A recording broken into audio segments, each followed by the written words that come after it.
The School Teacher, a Miniature Story by Mary E. Wilkins.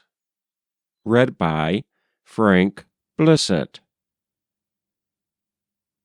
Sarah Reed taught school in the village where she was born for over 40 years. One Monday morning in May, when she was 16 years old, she buttoned on a clean cotton gown over her flat girlish chest, twisted her youthful locks into a prim elderly knot, and tied on her green slatted barège sunbonnet. Then she went down the road to the schoolhouse to impart the simple wisdom she had gained during her 16 years to the little village scholars. After that, summer and winter, spring and fall, she went back and forth, over the same road to the same schoolhouse. The same brook willows stretched out their gold-green boughs nearer every spring, and flapped their yellow leaf rags every fall.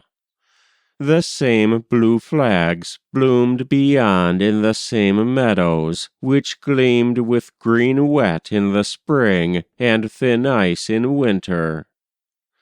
The same little dooryards along the way were set with spring dandelions, and the winter snowdrifts slanted athwart the same windward panes.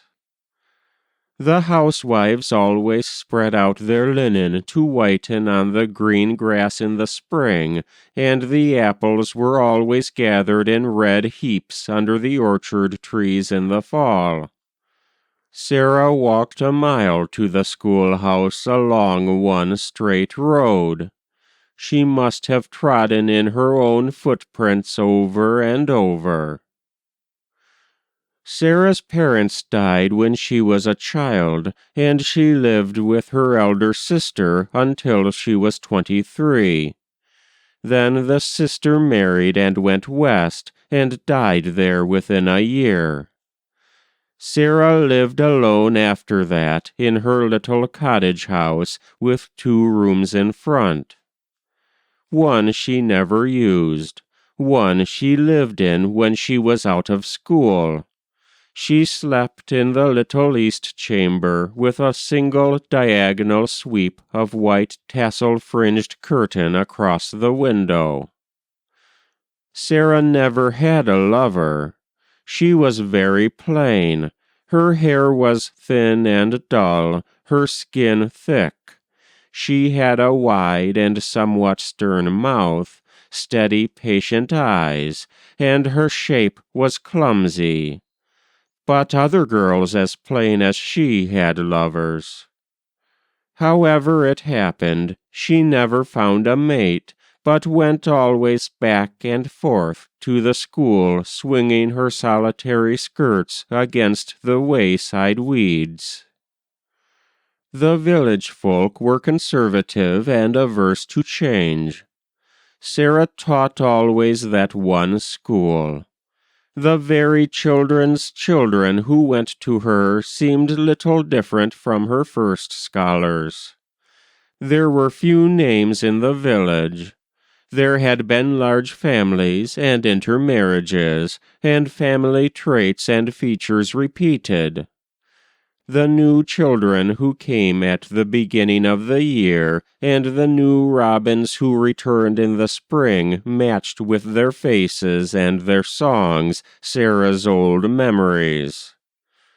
It was that endless progression which seems finally like repose. One Monday morning, when Sarah had taught school a little over 40 years, she did not go along her old road as usual. The neighbors who had seen her pass so often that they hardly noticed her at all wondered. Her absence made her more conspicuous than her presence. They felt as they might have done had a little human figure vanished suddenly out of a familiar landscape picture hanging upon a sitting-room wall. It was as if poor Sarah had uncannily vanished out of her own picture. After a while, the disorderly children came running home, and the neighbors left their windows and came to their doors, and hallooed to each other. Presently Sarah's sloping yard looked full of people. They trod down the young grass and the dandelions, and someone forced the lock of Sarah's door.